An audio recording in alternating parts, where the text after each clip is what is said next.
Boa noite a todos. Todo mundo bem? Então tá bom. Estão me ouvindo bem aí do fundo? Tudo certinho? Alguém na casa pela primeira vez? Bem-vindo, bem-vindo. Você não, você é antigo. Levantou a mão, mas é mentira. Alguém ouvindo falar de doutrina espírita a primeira vez? Não, já conhece um pouquinho da doutrina, já ouviram dizer, né? Então tá bom. Bom, gente, hoje nós vamos falar um pouquinho sobre esse lema, que é um dos lemas levantados por Kardec durante a codificação espírita: fora da caridade não há salvação. Alguém aqui assistiu o filme de Kardec? Lá no meio do filme de Kardec, ele fala essa frase para o bispo, né? Em determinado momento, quando o bispo diz: fora da igreja não há salvação. E Kardec coloca: não, meu amigo, fora da caridade não há salvação. E isso está refletido nas obras. Durante o estudo do Evangelho segundo o Espiritismo, essa frase está lá descrita. E ela é muito importante porque ela não diz fora. E deu problema de quebrar o computador. Vamos ver se volta. E é interessante porque Kardec não diz em momento algum: fora do Espiritismo não há salvação. Fora da casa espírita não há salvação. Fora da igreja católica ou protestante, independente da religião, não há salvação. De maneira nenhuma. De maneira alguma. Kardec diz: fora da caridade não há salvação. E isso vai de encontro ao ensinamento do Cristo. Não é só Kardec que um dia acordou e pensou isso. Isso vai de acordo ao ensinamento do Cristo. Porque Jesus nos ensinou em todas as suas passagens a caridade de uma maneira que é preocupar-se mais com o próximo, com o outro, do que comigo mesmo. Porque é nesse sentido, e nós vamos ver daqui a pouco, que que a espiritualidade interpreta como Jesus entendia a palavra caridade. Focada em muitos temas, em 3 temas principais. Nós vamos ver daqui a pouquinho quais são eles. Vamos ver se volta, né? Vamos ver. Se não tiver aí bagunçou, porque eu ando só com esse negócio. É uma muleta que a gente tem, né? São 2 muletas. É o computador e esse negócio na minha frente aqui, senão eu não consigo falar. Tem nada aqui, ó, mas tem que ter né? Então, é muito importante quando a gente pensa, quando a gente fala de caridade, muitas vezes nós nos prendemos em quê? Na caridade material. Que é aquela que você pensa: eu vou doar, a gente citou agora há pouco, né? Um alimento, vou doar um valor monetário, vou atender uma família, vou atender uma pessoa que está vivendo em condição de rua. É muito importante essa caridade, sem dúvida. Sem dúvida, muitos irmãos nossos precisam dessa caridade. Mas muito além dessa, quando nós estudamos o Evangelho segundo o Espiritismo, vem a caridade moral. Aquela caridade que procura a necessidade oculta do outro. Aquilo que a pessoa precisa, mas ela não tem sequer coragem de dizer que ela precisa. Aquela caridade que busca entender o que falta para o outro, não financeiramente somente, mas o que ela está passando. Isso passa por nos colocar no lugar do outro, calçar o sapato do outro.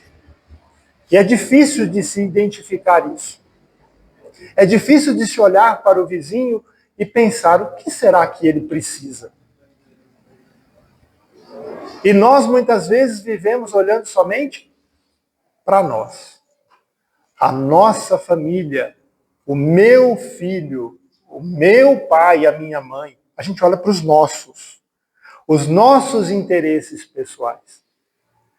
Quantos de nós saem um pouquinho de si para olhar para o outro?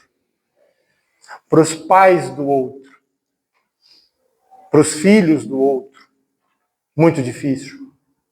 Nós temos um relato no Evangelho segundo o Espiritismo, está na área de trabalho, né?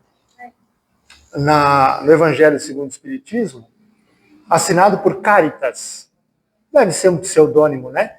De algum espírito, que na época que vivia, lá em 1800 e alguma coisa, era uma nobre, uma rainha, que pegava a filha colocava a filha, ambas vestidas, descaracterizadas, com roupas muito simples, e iam ao encontro de algumas famílias na cidade, levando uma espécie de os cavalos puxando uma charrete, algo nesse sentido, onde ela levava, obrigado, viu? Onde ela levava mantimentos, remédios para as pessoas que ali sofriam. E ela ia descaracterizada. E isso foi o que ela, ao desencarnar, levou de maior patrimônio. Foi a caridade que, naquele momento, além dela praticar, ensinando a filha, dizendo, vamos junto. E a filha ainda fala assim, eu te ajudo a trabalhar lá, né? Ela falava assim, peraí, mas o que de você está dando? Filha dela, hein? O que de você está dando? O que é seu que você está dando ao outro quando nós vamos lá visitar as pessoas necessitadas? Porque é fácil fazer caridade com o dinheiro da mãe, com o que a mãe está levando. E aí a filha aprende desde cedo que ela precisava fazer o que era dela. Então ela passa a costurar roupinhas para os bebês. Então percebam que a caridade vai muito além de eu doar algo monetário, algo material. E a nossa ideia hoje é passar por isso. É lembrar um pouco dessas outras caridades. Tudo bem?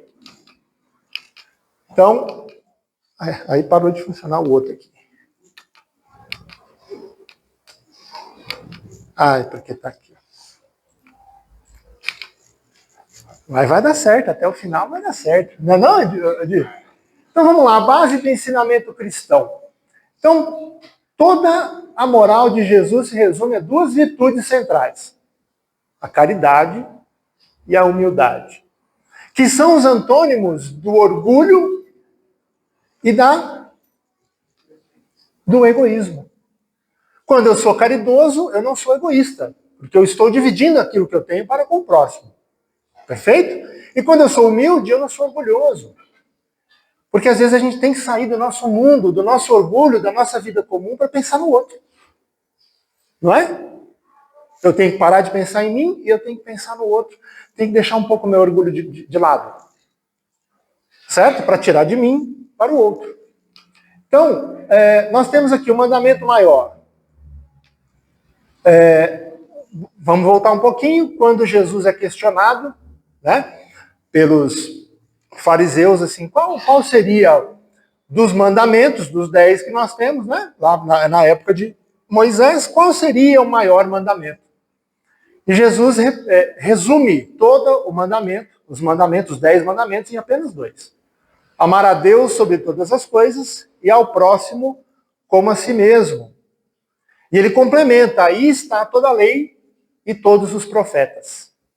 E, gente, é meio óbvio, né? Porque não roubar é amar ao próximo, não é? Não matar é amar ao próximo. Como é que eu vou dizer que eu amo o próximo se eu mato, se eu roubo, né? Então, Jesus resume para a gente esses 2 mandamentos. E como é que eu poderia amar a Deus sem amar ao próximo? Não dá. Porque se ele é nosso pai, é pai de todos, nós somos irmãos como criaturas, como é que eu vou amar ao meu Criador se a outra criatura que ele fez eu não gosto dela?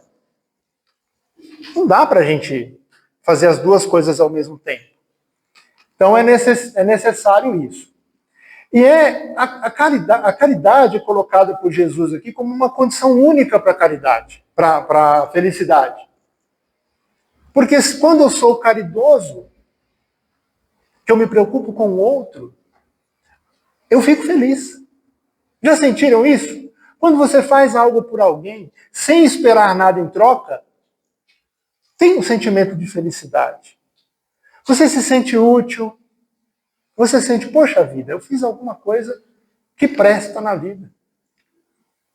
Não é? Porque os dias passam tão rápido e a gente muitas vezes não se preocupa com isso.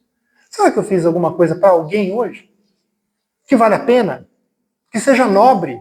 Não dá um sentimento de nobreza quando você fala assim, eu fiz tal coisa para alguém? Você se sente nobre, enobrece a sua alma, você fala, poxa, que gostoso. Então, é uma condição de felicidade que traz para nós. E isso está ao alcance de todos. O ignorante ao sábio, do rico ao pobre, independente de qualquer crença ou religião, não interessa. Não interessa. Eu conto sempre a história de um amigo, Geraldo Magela, um amigo meu que saiu comigo de Minas, mais ou menos ao mesmo tempo. Eu vim para São Paulo, ele foi para o Paraná para fazer faculdade, né? Eu cheguei aqui, entrei na faculdade, trabalhei, passamos perrengue para conseguir fazer a faculdade, e ele levou 8 anos para conseguir entrar na faculdade. E nós nos encontramos depois de muito tempo, fez faculdade federal, né? Hoje é um psiquiatra renomado lá em Belo Horizonte. Nós nos encontramos no meio do caminho, no meio dessa época de escola, de estudo, de faculdade, e eu dei o livro dos Espíritos para ele. Ele muito inteligente, uma inteligência psiquiatra, né? Entreguei para ele o livro, ele leu. Depois de um tempo nos encontramos de novo, falei, o que você achou do livro? Ah, muito bem escrito. Mas só? Tudo bem. Né? Cada um entende a sua maneira. Só que ele é o tipo de pessoa que é o seguinte, se ele chegar aqui e tiver um irmãozinho nosso deitado na rua, ele vai sentar do lado, vai pegar na mão. Como é que você está? Você já comeu hoje? Você já almoçou? Você já jantou? Ele vai buscar um prato de comida, ele vai dar para... Percebe? Então, independente da religião, voltemos à frase, fora da caridade não há salvação. Então, aquele rapaz que provavelmente não tenha se identificado com a doutrina espírita, e está tudo bem, é uma pessoa caridosa, que merece toda a nossa admiração por isso, e talvez esteja muito à minha frente, nesse quesito, não é? Então é muito interessante a gente pensar nisso. Eu preciso ser sábio, eu preciso ser letrado, eu preciso ter desenvolvimento intelectual para ser caridoso? Não. Eu só preciso sentir aqui dentro que eu preciso fazer alguma coisa. Preciso fazer algo por alguém. Vamos lá. Caridade material é cuidado com a ostentação. Hoje, na era digital, na era das redes sociais, a gente quer postar tudo, né? Tudo que acontece. Então, tudo que você faz, você quer postar. A gente tem que tomar cuidado. Tem que tomar cuidado. Nem tudo é importante que a gente mostre para as pessoas o que a gente faz. Então, Jesus disse essa frase: não saiba a vossa mão esquerda o que dê a vossa mão direita. Exatamente pensando nessa questão. Quando eu faço bem para me promover, no momento da promoção, eu já recebi o meu pagamento. Tá certo? Se eu faço algo para ter a admiração dos outros, e alguém admira aquela ação, já está pago. Está 0-0. Agora, quando eu faço algo sem esperar esse pagamento, quando eu faço algo, faço bem, pelo simples fato de fazer o bem ao outro, sem esperar o pagamento, esse sim, me gera um crédito. A gente brinca o bônus hora. Né? Gera o nosso bônus hora. Nós vamos um dia receber. Seja ele em forma de gratidão de quem nós ajudamos, seja ele no momento em que eu precisar, a espiritualidade, a divindade, manda alguém me socorrer assim como eu socorri ao meu próximo. Não é assim? Nós não pedimos a Deus que nos perdoe na medida que nós perdoamos?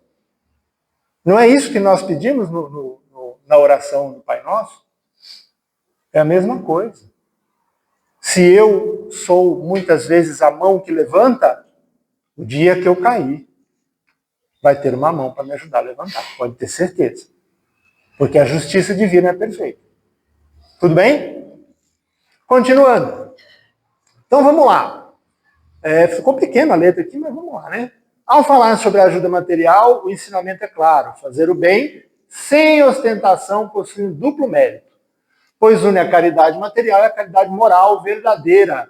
Generosidade é delicada e engenhosa em dissimular o benefício, resguardando sempre a dignidade de quem recebe.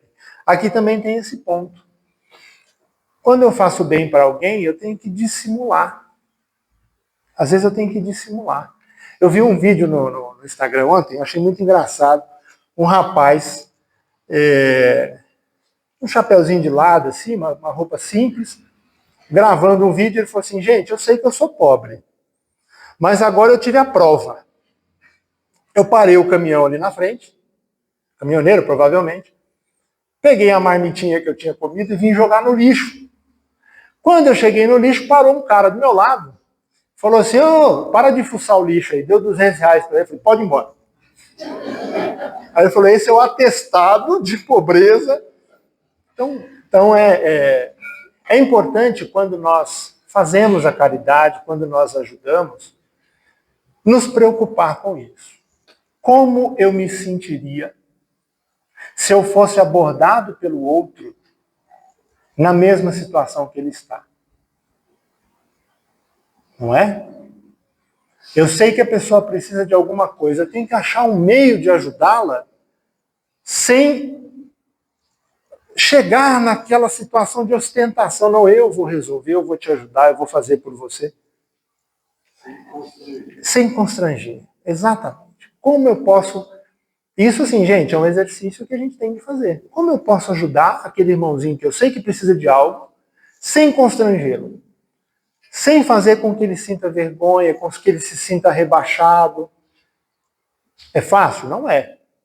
Mas é isso que Jesus nos ensina. É isso que a caridade real nos ensina.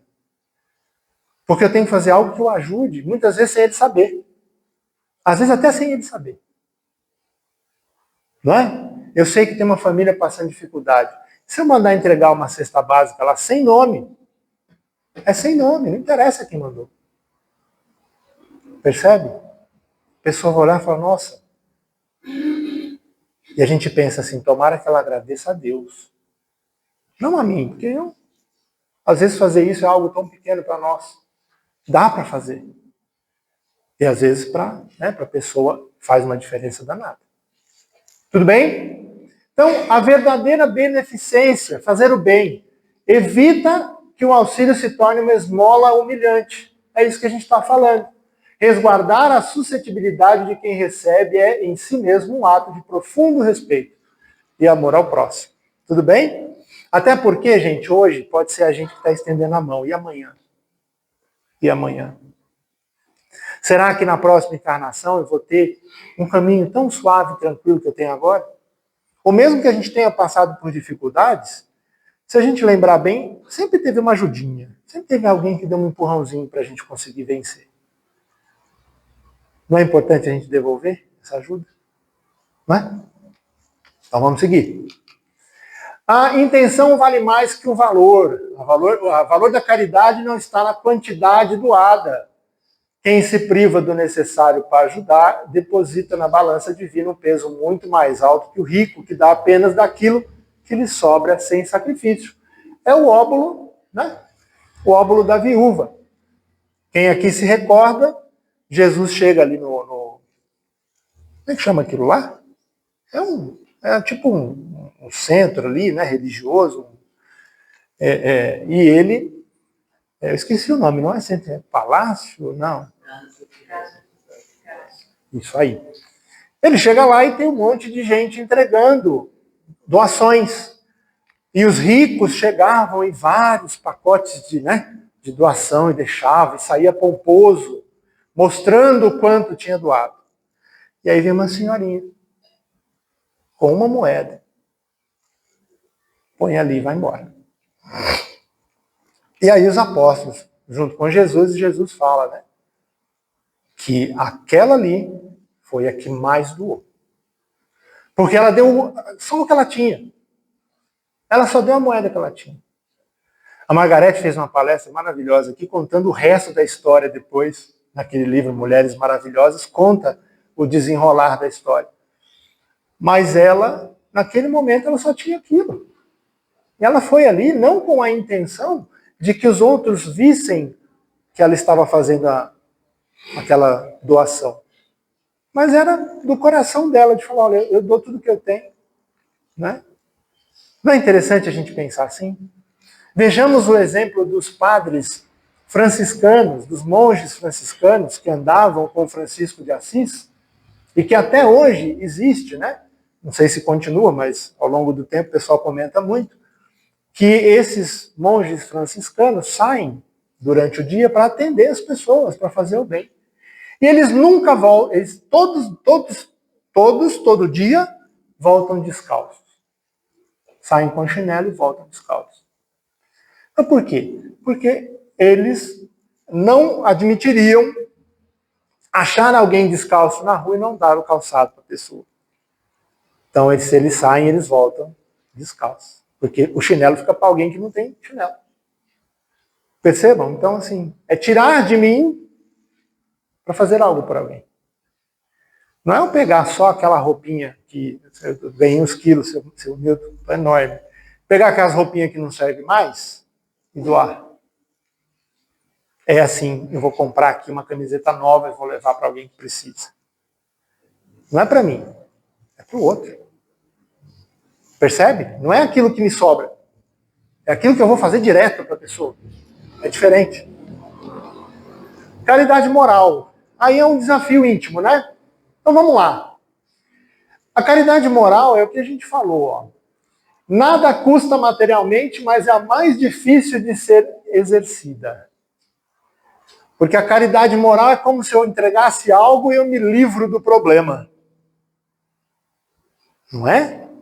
Eu paro no farol, alguém me pede algo, eu dou R$1 para ele, eu me livrei do problema. Não, R$1 não dá mais, né, gente? Uns 50, porque R$1. Dá 20 conto lá pro rapaz e fala, ó, toma aqui, pode ir embora, ok? Me livrei. Eu não sei se ele precisa de mais alguma coisa. Eu não sei se ele tem onde dormir. Eu não sei se ele vai tomar banho. Eu não sei se ele vai comer. Eu não sei se ele está com frio. Eu dei R$20 para ele parar de me pedir. Não é assim que a gente às vezes age? Agora, a caridade moral não. Porque a caridade moral a gente tem que raciocinar, a gente tem que pensar, a gente tem que querer fazer o bem para o próximo. Por isso que ela é mais difícil. Ela exige trabalho.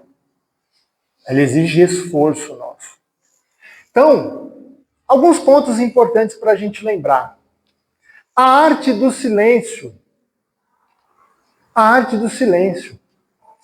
Será que eu penso um pouquinho antes de dizer algo que pode magoar o próximo? Será que eu, quando ouço, tá um pouquinho mais para cá, mas será que quando eu ouço alguma coisa, para aqui? Entra aqui, para? Ou será que eu levo para frente? Será que eu, quando estou passando por uma dificuldade, consigo ter a grandeza de não reclamar? De não gritar aos quatro ventos o quanto eu sou infeliz? Quando, na verdade, eu me esqueço dos internados, eu me esqueço daqueles que estão presos, daqueles que estão doentes, daqueles que estão passando por situações infinitamente mais difíceis do que a minha? É difícil, né? Mas é um exercício. A arte do silêncio. Ser surdo ao escárnio. Aqui é, ó, permanecer sereno diante de uma palavra zombeteira ou do sorriso de desdém de quem se julga superior. Revela maturidade espiritual. Alguém já pensou que isso aqui é caridade? Eu tinha pensado nisso? Que isso aqui é caridade? Saber me calar, não reclamar, não levar adiante problemas, isso é caridade. Isso aqui também, ser surdo, é caridade. Porque a caridade passa, nós vamos ver daqui a pouco, pela indulgência. Para eu entender que o outro ainda está numa fase que ele vai reclamar para mim. E a minha caridade passa em entender o momento do outro e falar, tá tudo bem, pode reclamar. Mas eu não deixar isso mexer com o meu mundo íntimo. E por último aqui, indulgência e perdão. Não julgar com severidade. Por quê? Nós quase não fazemos isso, né? Quando nós éramos... Agora que a gente está chegando no espírito puro, a gente não faz mais. Mas a gente costuma julgar o outro muito facilmente, muito rapidamente. Nós não praticamos a ideia de, peraí, por que ele é assim? Por que ele falou aquilo? Deixa eu olhar do lado dele para cá. Deixa eu me colocar no lugar da pessoa do outro lado. A gente não pensa assim. A gente julga. Ah, fulano é isso, fulano é aquilo. Nós não sabemos o mundo íntimo dele. Nós não sabemos as dificuldades que ele passa, os conflitos que ele tem, as mágoas que ele carrega, os traumas que ele tem, às vezes desde a infância. Nós não sabemos, mas nós julgamos muito rápido. Quanto a nós mesmos, aí nós falamos, não, eu fiz isso porque eu fiz aquilo, porque a gente sempre tem uma desculpa para enganar a nós mesmos quando nós agimos mal. Nós sempre temos um porquê. Eu sempre coloco um motivo pela má ação que eu tenho. Agora o outro, eu não quero nem ouvir. Quero nem ouvir a desculpa dele. Então isso aqui é importante. Indulgência, entender o outro. Quais são as fraquezas do outro? E se eu fizesse o que ele fez, será que eu gostaria que me julgassem com tanta facilidade? Com tanta rapidez? Vamos lá. Ixi, aqui ficou pequenininho. A caridade moral consiste essencialmente em suportar-nos uns aos outros. Suportar-nos no sentido de tolerância e no sentido de suporte. Né? Nos dois sentidos. Reconhecendo nossa imperfeição comum e caminhando junto com paciência e amor. Tudo a ver com a indulgência, não é? Caridade vivida em cada dia. Aí a gente pega todos esses conceitos que a gente pensou. Mas, poxa vida, eu preciso olhar mais para o outro do que para mim, eu preciso ter indulgência, eu preciso treinar o meu ouvido. Por que eu vou deixar entrar aqui no meu mundo íntimo? Que eu vou ouvir e vou deixar me bagunçar? Preciso treinar o que eu falo, porque de repente o que eu falo pode causar algum impacto no outro. Eu preciso pensar como é que o outro vai receber aquilo que eu vou falar. Né? Entendendo tudo isso. Ah, mas como que eu vou praticar? Como é que é no dia a dia? Então vamos lá. Eu não vou ler esse pequenininho, não. A caridade, em cada dia, pode ser vivida por pensamentos. Por pensamentos. Porque o que o Espírito faz? Pensa. A única coisa que nós fazemos como espíritos é pensar. Encarnados, nós fazemos várias atividades manuais, né? Corporais, materiais. Mas e o espírito? O espírito, ele pensa. Essa é a característica essencial do espírito. Pois bem, se eu penso, e lá na Gênese nós vamos estudar que o pensamento cria, o pensamento acaba se transformando em matéria. Às vezes eu estou pensando mal de uma pessoa e eu estou de fato atingindo a pessoa com o meu pensamento. Eu estou propagando, eu estou irradiando um pensamento para a pessoa. Cada um chama isso de uma maneira. Alguns falam energia, como a Luísa aqui na abertura falou, né? Que gente mal-humorada... Mas é verdade. É verdade. Gente bem-humorada também. Gente que ora, que vigia e que ora, vigia a si mesmos, aos seus pensamentos e ora, leva o bem por onde ela vai. E quando ela entra no ambiente, você já sente que o ambiente fica melhor. O ambiente, que gostoso. Assim como quando a gente está, né, sisudo, perturbado, chateado, nervoso, a gente também influencia no ambiente que a gente vai. Então isso aqui é muito importante. Será que eu estou usando os meus pensamentos de maneira caridosa? Será que eu estou orando por aquele que precisa? Será que eu estou orando pelos espíritos sofredores? Por quem está passando os piores perrengues aí da vida? Será que eu estou pensando nisso? Isso não é caridade? Isso é caridade. Orar e pensar a respeito, de tentar fazer o bem pelo pensamento já, é uma maneira da gente fazer o bem. Por palavras, bons conselhos, palavra de esperança aos desesperados, ensinar a bondade de Deus aos que blasfemam, orientar as crianças pelo exemplo e pelo afeto. Será que eu estou usando as palavras para o bem? Isso é até engraçado, porque desde que eu casei há 20, lá vai cacetada anos atrás, às vezes a gente comenta alguma coisa, minha esposa comenta alguma coisa, eu falo assim, vamos usar a boca para o bem. E é engraçado, porque é verdade. É verdade. Aquilo que eu falo causa bem? Ou causa intriga, causa problema, causa inveja? Será que eu uso a minha fala para o bem? É importante a gente pensar. E por ações, que é o que a gente, é o mais simples, né? Mais fácil da gente fazer.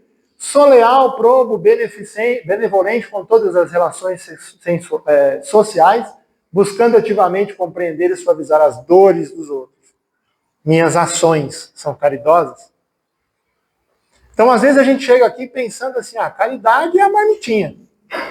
Caridade é a esmola. Caridade é a doação da roupa. Olha o quanto de coisa aqui. Isso aqui é caridade. E não precisa ser trabalhador da casa espírita, não precisa ser bispo, padre, cada um de nós.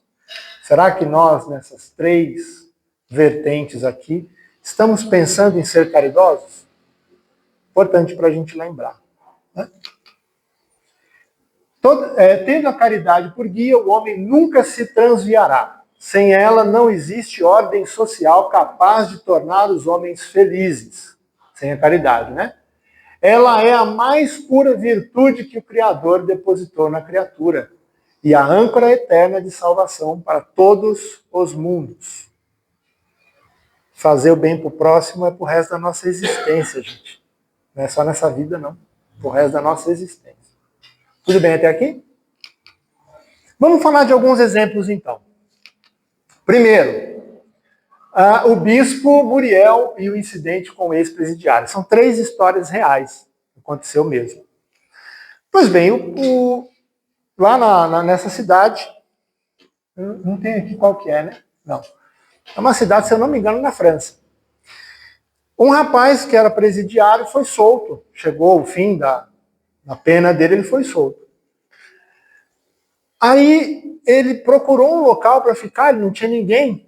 Então ele procurou na casa de um, bateu na casa de um, na casa de outro. Quem vai querer acolher um ex-presidiário que acabou de sair da prisão? Ninguém aceitou.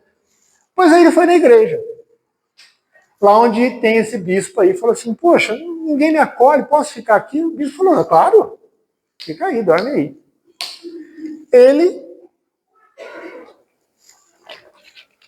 se ajeitou lá num cantinho, e aí o bispo acordou de manhã, que ele foi ver, o rapaz tinha ido embora e levado um monte de coisa de ouro que tinha na igreja.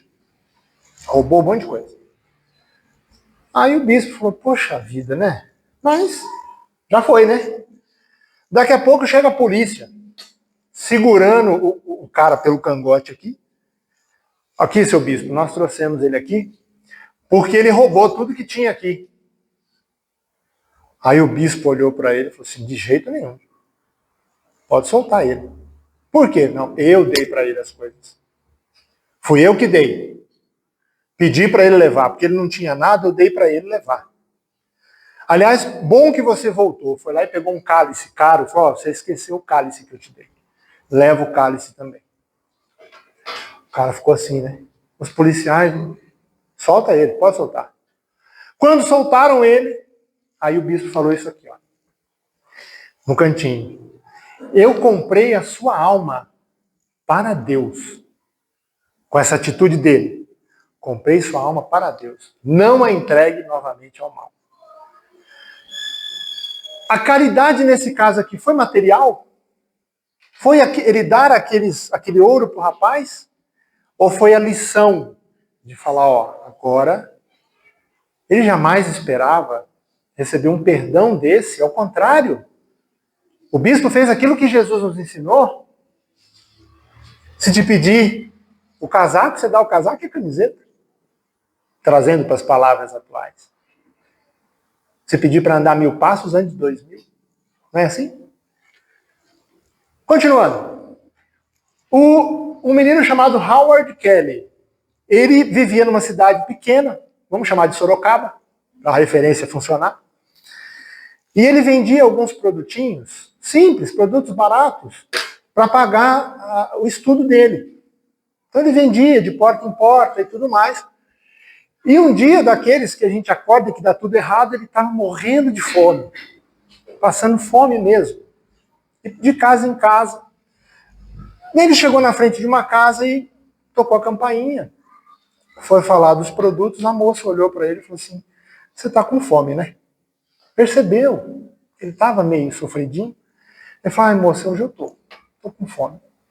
Ela falou, peraí. Pegou um copo de leite, trouxe para ele umas bolachinhas, uma coisa, falou, come à vontade. Ele falou, e os produtos? Não, não vou comprar nada não. Isso, come aí à vontade. Ele comeu. Foi embora. E a vida, como sempre, passa, né? E passou. E ele foi para a capital e viveu a vida dele. Quando, muitos anos depois, chega uma menina ao hospital, uma senhora ao hospital, passando muito mal, um problema sério de saúde, é acolhida pelo hospital, é feito todo o tratamento para ela, para que ela se recuperasse, ela se recupera e no final, ela, quando vai fazer ali o pagamento, ela tem que fazer o cadastro dela no hospital, né, para fazer o pagamento ali, ela fala o nome dela, fala o endereço, onde ela morava, e aí no momento em que ela vai pagar, o médico que cuidou dela põe a mão assim no ombro dela e fala assim, ó, totalmente pago, muitos anos atrás, com um copo de leite. Então era o mesmo garoto que tinha se formado e agora era o médico que a tinha tratado. Então nós podemos imaginar o que é um socorro que a gente presta a alguém, o que isso vai gerar daqui a muitos anos? O que isso vai transformar nessa pessoa e talvez até para nós mesmos no futuro? Nós não sabemos. O que um pequeno socorro pode acontecer lá na frente. E aí, a caridade moral de Viktor Frankl. Esse Viktor, são histórias reais, tá, gente? São histórias reais. Esse Viktor Frankl aqui, ele era um sobrevivente do Holocausto. Aí ele veio para os Estados Unidos, montou uma clínica e virou psiquiatra. E de repente chega um senhor de 70 e tantos anos, desolado. Desolado. A vida para ele tinha acabado porque ele perdeu a companheira dele. A companheira dele desencarnou. E ele não queria mais viver. Ele não queria mais viver. Porque ele perdeu aquela pessoa que viveu com ele 40 anos, 50 anos. Completamente desolado. Triste. E começa a contar a história dele para o psiquiatra. O psiquiatra ouve, escuta, tranquilo, sem julgamentos, sem oferecer nada, apenas escuta. E ele fala, sem ela não dá. Que tristeza é essa que eu passo, e etc. No final, depois de tanto falar, de tanto o psiquiatra ouvir, o psiquiatra fala o seguinte, percebe? Esse sofrimento que hoje o senhor suporta foi poupado a ela. Alguém precisou carregá-lo e foi o senhor. Então olha isso. Ele vira para aquele senhor e fala assim, o senhor sofreu muito, não sofreu? Sofri. E se fosse ela sofrendo, o senhor ia se sentir como? Não é heróico ter sido o senhor ao invés dela? Não é melhor o senhor sofrer do que ela? Naquele momento ele levanta e fala, vou seguir minha vida. Ele percebe o ato heróico que ele fez. De falar o seguinte, tá tudo certo. A minha esposa descansou. Eu sofri, então tá tudo certo. Essa caridade é a mais difícil. É a mais difícil. Porque ela não é material. Não dá para eu dar um dinheiro para alguém e esse dinheiro ter esse tipo de alcance. É uma caridade muito profunda. Primeiro, de ouvir, de entender o outro. E segundo, de achar uma palavra que tira o outro lá do fundo. Que mostra propósito na vida dele. Mostra propósito nas ações dele. Propósitos de Deus na vida dele. Então, rapidamente, no primeiro, a caridade não depende da resposta de quem recebe. Então, quando o nosso amigo bispo aqui fez a caridade, ele não esperava a resposta daquele ex-presidiário. Quando nós fazemos a caridade, não pode esperar em troca. Porque nós vamos nos frustrar. Se eu fizer algo esperando em troca, eu vou ter pessoas que não vão dar nada em troca. Então, que eu faça a caridade sem depender da resposta. No item 2, um pequeno gesto de caridade que parecia insignificante ajudou o menino a continuar acreditando nas pessoas e em si mesmo. Um pequeno ato de caridade. E no terceiro, caridade moral. Compreende, escuta, respeita a dor. Não foi preciso bens materiais nessa caridade. E em diversos casos, o que o outro precisa não está relacionado ao material, está relacionado ao moral. Quer um exemplo? Muitas vezes a gente, trabalhando na entrega da marmitinha, aqui ou até mesmo na terça-feira, onde está sendo entregue agora, com mais frequência, tem gente que não está ali só pela marmita. Tem gente que está ali para ser visto, para ser reconhecido como um ser humano. Vocês já imaginaram o que é isso? A pessoa que vive na rua, ninguém fala com ele. Ninguém se importa com ele. Alguém dá uma marmitinha para ele e fala, opa, ele se sente gente. Olha a importância de uma coisa dessa, de um trabalho desse. Há muito tempo atrás, há uns 20 anos atrás, foi feito um laboratório por um time da USP, nesse sentido, de se colocar na posição de um morador de rua, para entender o que eles passam. E perceberam que a dor maior é a solidão. Porque ninguém te vê como gente. As pessoas passam do lado sem te perceber. Sem lembrar que ali tem um ser humano. É como se fosse alguma coisa jogada no chão da rua.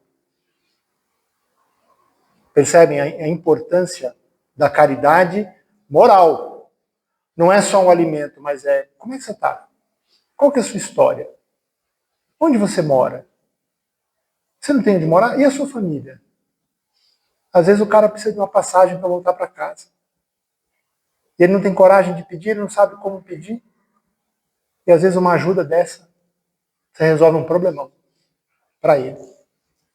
Tudo bem?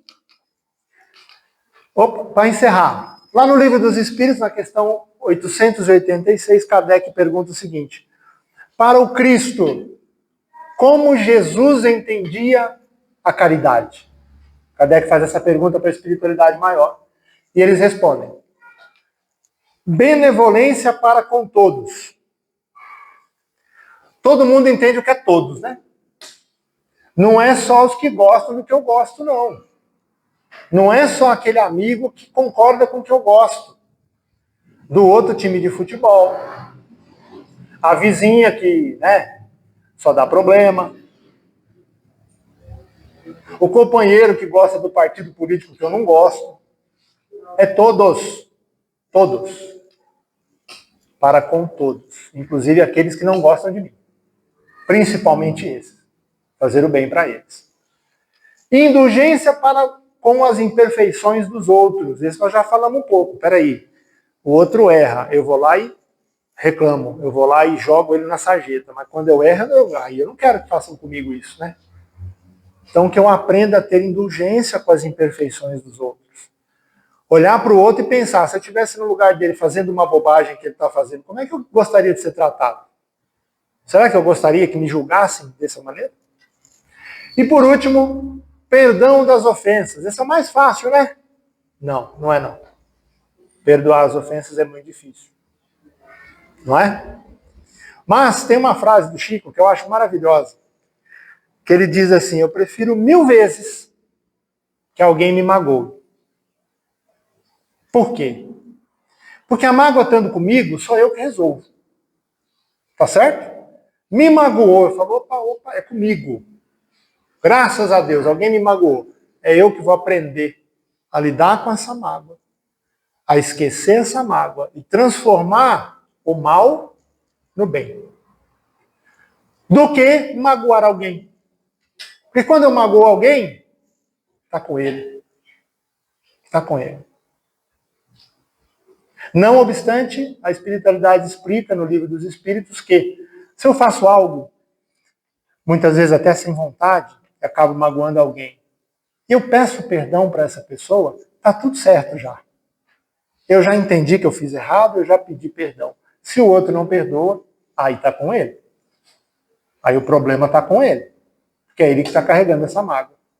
Tá certo? Então, que a caridade, né, seja o nosso caminho, faça parte do nosso caminho, e que nós possamos, em todas as atividades do nosso pensamento e das nossas ações, lembrar do Cristo, como ele agia, do que ele procurava fazer. Ele não se promovia, ele não pensava em si, ele pensava sempre no outro, em como o outro se sentia, na ajuda que ele podia dar, no que ele podia fazer, no que ele podia ensinar, no exemplo que ele dava em cada relação com cada um que ele conviveu e até hoje convive com todos nós. Então que nós possamos, todo dia antes de dormir, como diz Santo Agostinho, lembrar das nossas ações do dia. O que eu fiz de bom? Preciso continuar ou aprimorar. O que eu fiz que não foi legal? Opa, preciso corrigir. Não vou me culpar, não vou me paralisar, mas eu preciso pensar a respeito. Preciso amanhã buscar ser um pouquinho melhor para usar o meu pensamento, a minha fala e as minhas ações em favor da caridade. Tá certo? Muito obrigado pela paciência. Até o próximo encontro.